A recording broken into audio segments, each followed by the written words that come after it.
Skydio stands at the forefront of autonomous drone technology in the United States, innovating with advanced AI to deliver drones tailored for law enforcement and governmental applications.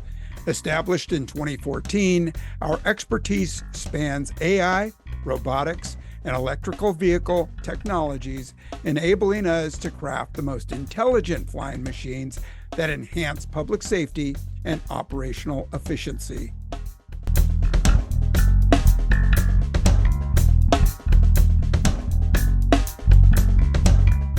Hey, welcome back to Policing Matters on policeone.com. I'm your host, Jim Dudley.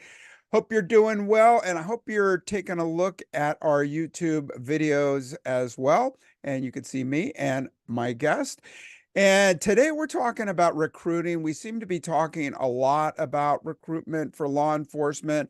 Perf recently came out with a publication that said things are looking up, that we've seen an improvement since pre-2020 levels. So that's great. That's looking forward to that. But we also need to talk about standards and training. Is Gen Z really that much different than previous generations?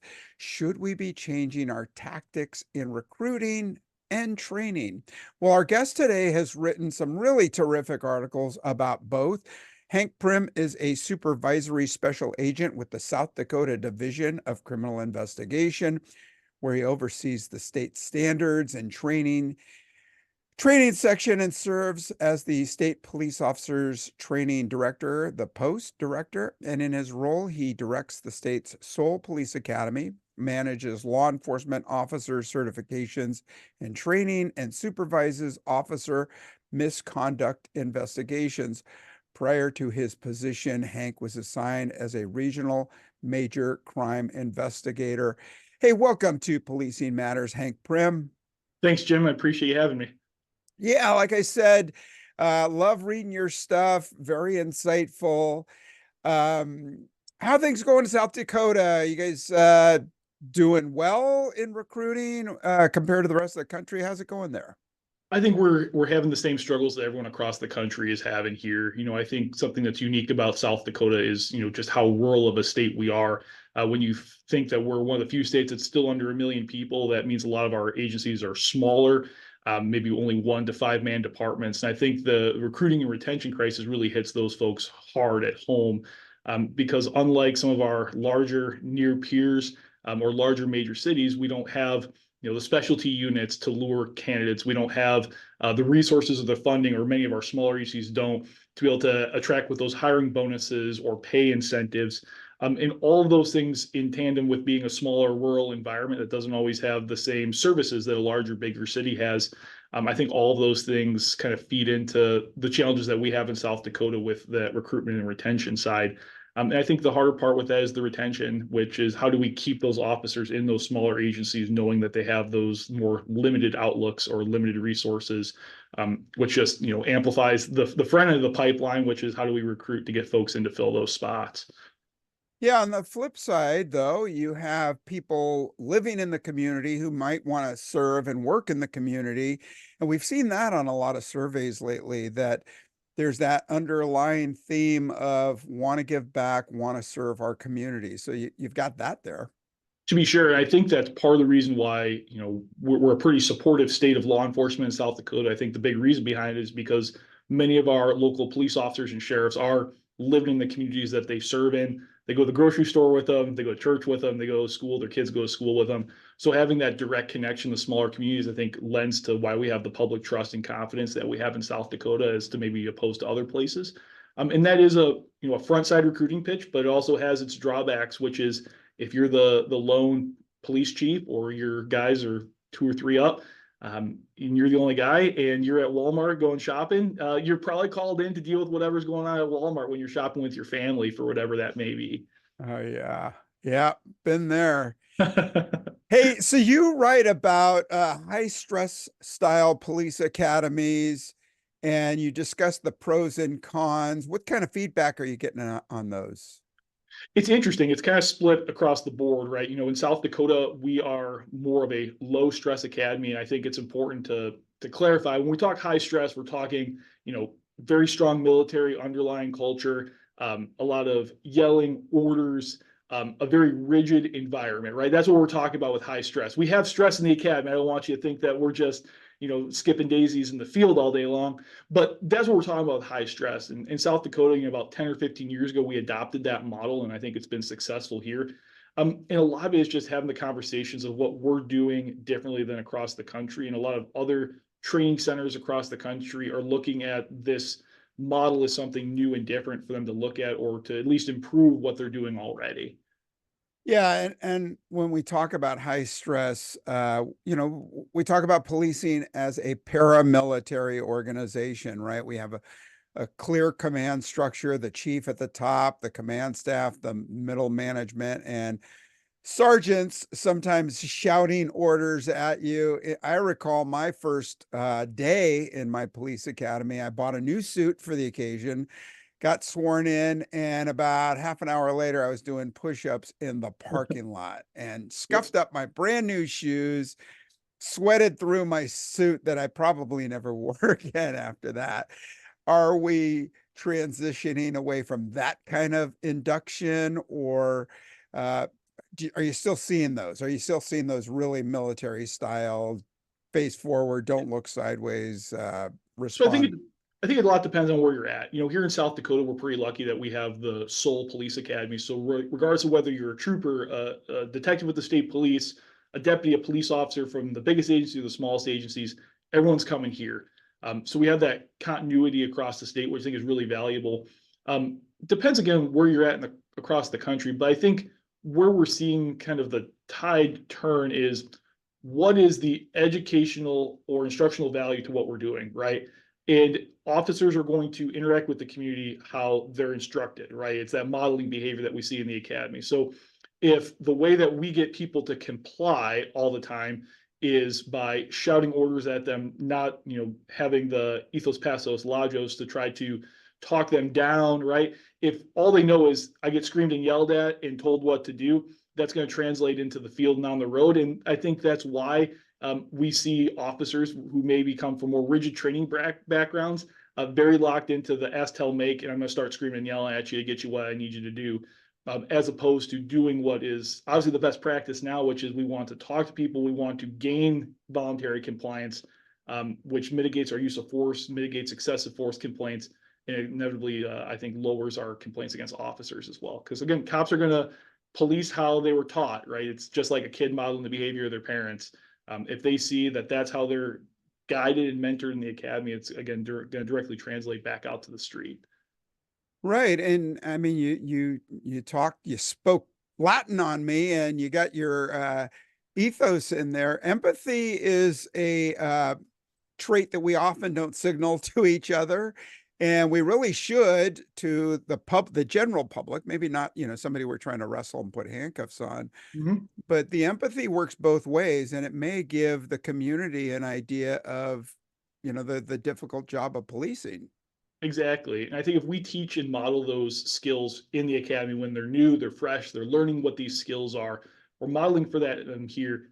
It makes it far easier and less foreign for them when they get back out into the field, right? If we are treating each other with empathy and respect and professionalism internal to our profession or vocation, I would argue that we're far more likely to do the same when we're back out in the field interacting with, again, bad guys, good guys, victims, witnesses, because that's just become an ingrained part of how we do business, because that's what we were taught to do. And I think where we get off on a tangent is people think it's touchy-feely policing, right? And that's certainly not what the case is. When we talk in our academy, yeah, we are probably far more on the collegial, university-esque side of training, but we're still putting our officers in stressful situations. So it's not like we're saying that everything's going to work out. We do an immense amount of time on scenario-based training and force on force and defensive tactics, emergency driving, where they're having to translate, I guess, interconnect the communication, the professionalism skills that we want them to employ in the field. They're having to interconnect that and juxtapose that with good tactics and knowing when it's time to fight and knowing when it's time to wrestle that guy and having to do it, right? Not just say that, okay, now's the time to do it. We're making them go put hands on some guy, get some guy to the ground, but then do the dust off and come back out on the back end and treat them just like we want them to treat each other at the end. Yeah, and there's that sort of natural stress already built into the candidate who's trying to come up with the best decision. Yep. No need to just keep piling it on. How should we be doing things differently? Um, should we Is there a process that you're teaching in South Dakota? Are you modeling it first for them? Are you walking through the policies and procedures behind it and then giving them an opportunity to give it a go? Yeah, so we break our academy down into 3 phases, and it's very much a crawl, walk, run approach. So that first phase is we call our non-emergency patrol response. So that's where our officers are learning the day-to-day business of taking statements, writing reports. Again, working through the basics. Phase 2 is emergency, and then phase 3 is investigative. So we're giving them those skills across the board, but we're not just also standing in front of the classroom and just lecturing them and telling them how to do it. So it's this concept of problem-based learning and really making them work together to get to the answer. Again, heavy communication, heavy discussion, heavy problem solving, and case studies. I mean, here's the deal. Cops learn best by talking through stuff and arguing and debating it. So if you come in our classroom and you see our constitutional law class, that's what they're doing. They're arguing, whether something's an effective use of Graham v. Connor, or if something was objectively reasonable. They're arguing about it and they're debating it and they're discussing it. Because at the end of the day, with cops, and just like people, but cops especially, we want them to be good communicators, we need them to be good problem solvers, and we need to be good critical thinkers. And when I talk to chiefs and sheriffs, at least in our state, and I know across the country, that's what they say that they need from their candidates are those 3 things. So how do we make the classroom time just as beneficial where they're learning those skills and honing those skills so when they get back into the field, they can do them? So that's what we're modeling in the classroom. But on the flip side, we're doing regular scenarios where they're actually having to go do it. So at the end of every phase, they're evaluated on their scenario practicals. They actually pass or fail, and they can get kicked out of the academy for not passing a scenario and not doing it effectively how they're supposed to. So we're putting them in those scenarios to not just problem solve, discuss, and argue and get to the right answer, but we're making them do it then in a live field environment with simunition rounds and live force altercations where they have to do it and they have to do it right, and then be able to explain the logic. And then on the flip side, write a report on it to make sure they document it accurately, legitimately, and professionally too. So we're really looking at that full spectrum and that full pipeline of an officer's call for service and the things that they need to be able to do. Right. So I love it. Crawl, walk, run. We get to that run stage, and I've been to training, in Nevada, rad training where you're in this environment, you're in level A or B PPE, and they've got loud music and it's dark and strobe lights and everything else, and you're trying to make your way through this thing. Are we getting to that level still where we're throwing so many distractions and raising the stress level? There's got to be some way that we measure performance in stressful situations. Most definitely. And I think we would do a disservice if we didn't, right? Because at the end of the day, it's still a stressful job. We still have to go put hands on people. We still need to fight. We still need to be able to go into the active shooter situation and do it confidently, right? So it's building up to that because a lot of the folks that we have come through the academy are either fresh out of college and maybe have limited life experience to stress or altercation or adversity, or are professionals that are using this as a second career. So we have to find the happy medium, but at the same time, we're introducing them to things that they don't probably never experienced in their life. So in that crawl, walk, run phase, with those scenarios, we're building up to scenarios where they're having to respond emergently, work through it, deal with an active aggression situation. And one of the things that we added, or maybe reformed is a better way to put it, is in the final week of the academy, we call it the dynamic exercise. And what we require the officers to do is exert themselves physically, demonstrate defensive tactics, maneuvers under stress, successfully put someone in handcuffs, run around the building again, and then go have to do force altercations with simunitions and live fire. So they're being put into those situations. And a lot of the officers really benefit from that training and talk about how beneficial it is because we're taking all the things that they've learned and all the things that they have to do tactically and putting them into a real situation. In the grand scheme of things, it's 4 minutes, but it feels like 40 minutes. And the students talk about how valuable that experience is. So we're still getting that stress inducement that they need to be able to experience before they get out into the field as well. Yeah, yeah. I mean, we did boxing in the academy, and like you said, limited life experience. A lot of individuals who maybe have seen a fight or saw it on TV, and then they experience it in 3 minutes. Like you said four. I say three in a boxing ring is all super long time Yeah, when somebody else is trying to throw a punch at you. exactly. And, for a lot of those students that come through, like you said, this is their first time experiencing something to that level, and they're gassed. And I talked to them at the end of it. So I normally kind of float back and forth between the beginning and the end. And at the end, I ask them, I go, so knowing what you know now, what are you going to do different? And they always talk about, physical fitness being important and, continue to update their skills and tactics because for a lot of our deputies and our police officers, especially in our rural places, they're lucky if backup's 10 or 15 minutes away. So they're keeping that fight on for 10 or 15 or 20 minutes or longer while the nearest trooper or DCI agent or deputy or conservation officer is screaming towards them to help. So giving them that reality check of this is what you're going to have to be capable of doing, I think brings it home for them and unites all the different things that we've been teaching them over the previous weeks. Yeah, and it gives them a perspective, an introspective that they probably have never seen before, where they get themselves to those limits. We used to have the Stylus test that said exactly what you said: run around a building, do all these things, and then try to write, a simple sentence, Yep. freehand with a pen, and you're Mhm. scribbling like you're 95 years old, and it sometimes it's a wake up call to these younger kids who say, "Holy smokes, I didn't know, I'd get like this." Well, I think it's so much taking it that next step as well. And our crew spent a lot of time putting together and updating this to make it real world, make it applicable, right? I see a lot of training evolutions where it's, hey, we're just going to gas you, right? And you're going to experience what it's like to be gassed.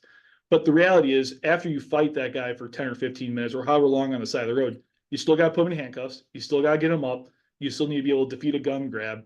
So we're gassing them, so to speak. We're making them exert themselves physically to that point where they probably never exerted themselves before, but then we're saying, hey, you still got to put that guy in handcuffs. You still need to handcuff him legally and professionally and tactically sound in a way that's not going to hurt him or hurt you. And that's a significant wake up call. And actually, the students do really well on it because they're having to follow that through all the way to the conclusion of the disposition that they're going to have to do in the street. Hmm. And what about virtual reality? I mean, I'm fresh back from Miami, the Axon conference, and witnessing firsthand the virtual reality is really, I mean, it feels real, and I like it. And I know, trainers will counter that there's nothing like hands-on, real in real life training, but the virtual reality is so good, and because you can use it for repetition, it could get the students to think about situations that how long do you talk to somebody who's threatening to jump off a bridge? I mean, try keeping up a conversation for 3 minutes, five Yeah, minutes, 10 minutes. to be sure. And I think where we can see that being implemented is if we're looking at this as crawl, walk, run, and we're looking at it as how do we get officers more repetitions to be successful. I think we use those or implant those along the pathway before you get to your force on force and your live scenarios, right? Because we're setting them up for better success. It's building those neural pathways where, hey, I've worked through a similar problem as this. I know I can do this or apply and go down these different branches. So I think utilizing it that way is probably the most beneficial, at least through my eyes. And the secondary from the administrator perspective with virtual reality, you're limiting the number of role players and staff that you need to do to get increased scenario reality based repetitions that are so important. We're a pretty heavily adjunct instructor supported academy. We have over 100 adjuncts that come support the basic academy every time we run it, which is 3 times a year. And that's a lot, right? We're asking agencies who are already short, who already have burnt out guys and girls, to send their folks here to Pier in the state capitol for 2 or 3 days and spend 8 or 10 hours on their feet evaluating and teaching, right? And that's a heavy lift for them. And that's where the best teaching comes from.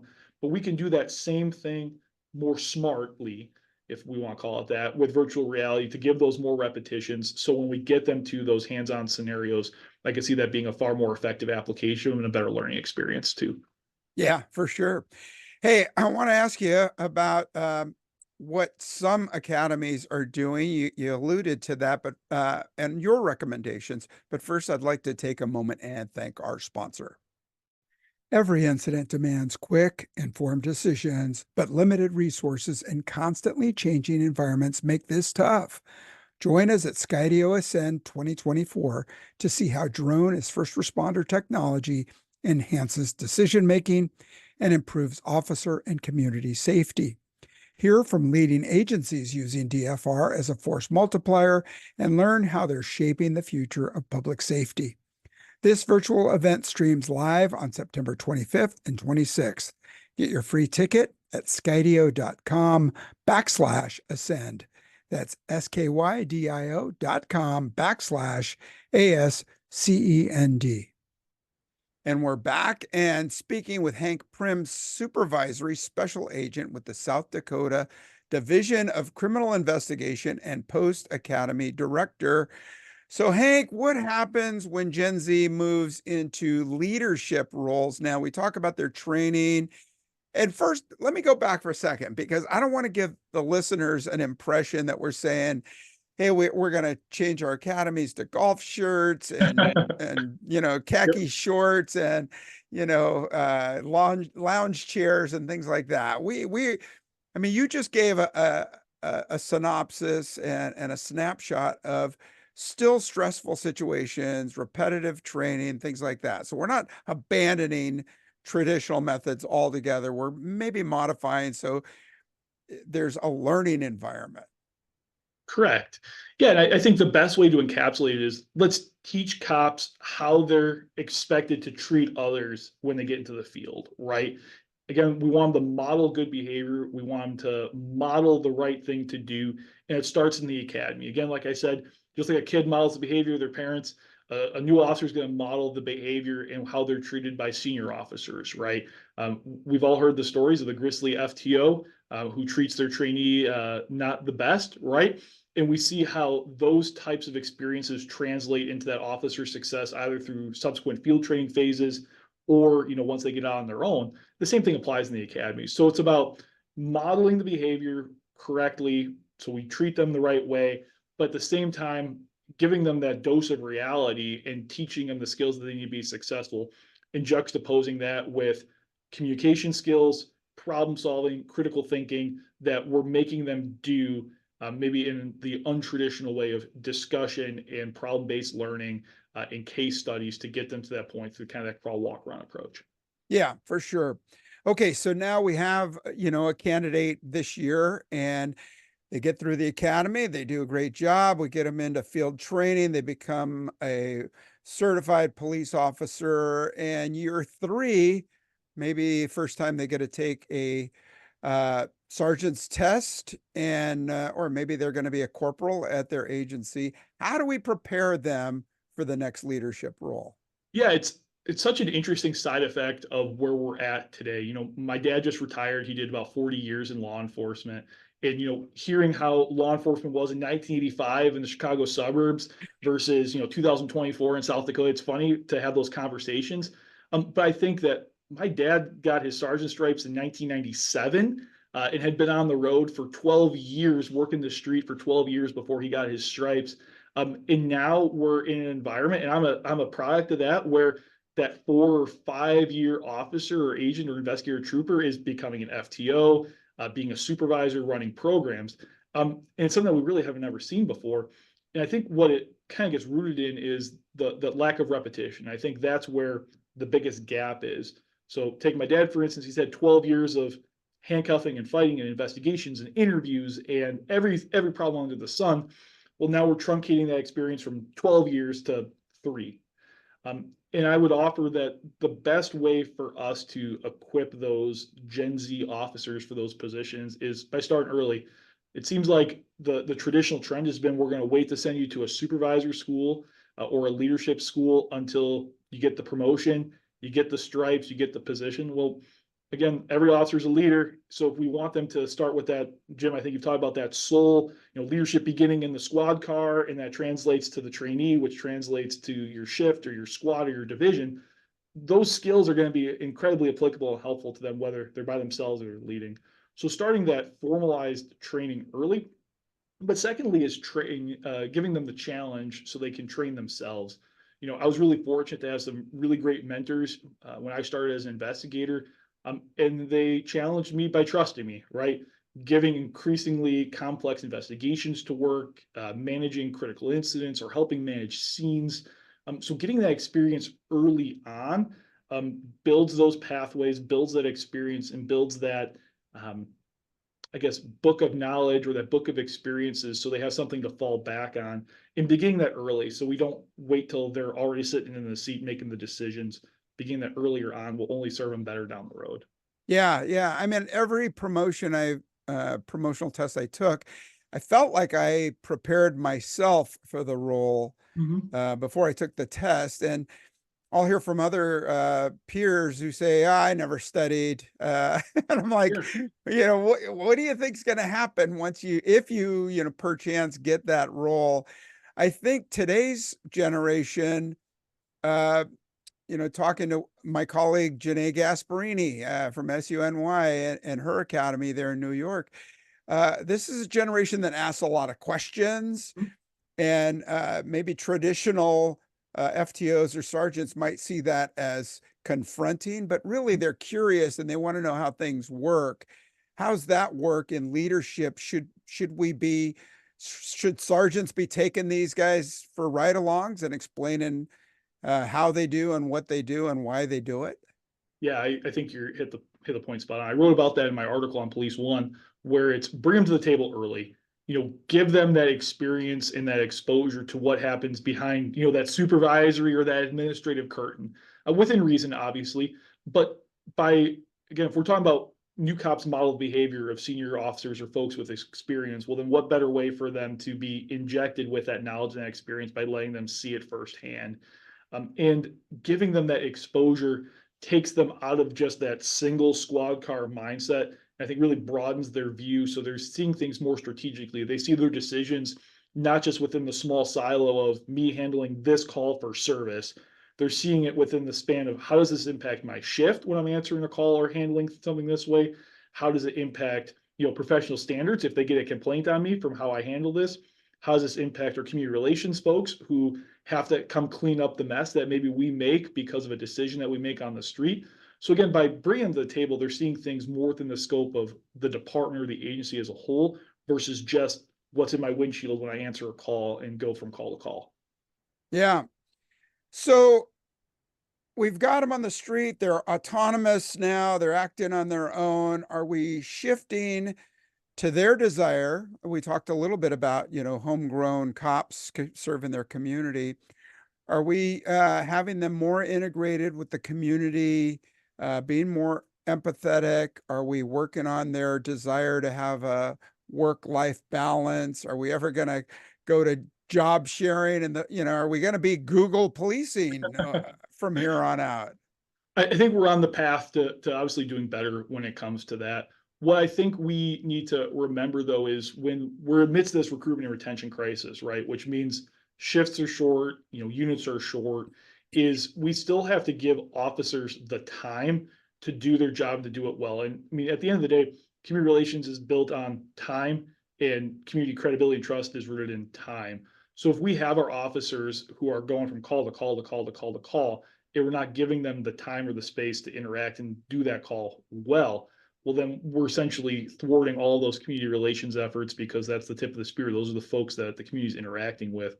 So I think we're getting more creative though with how we give officers that time, whether it be civilianizing functions that are typically not enforcement based, doesn't require a sworn officer to do. Being more creative with how we take reports, how we handle calls for service.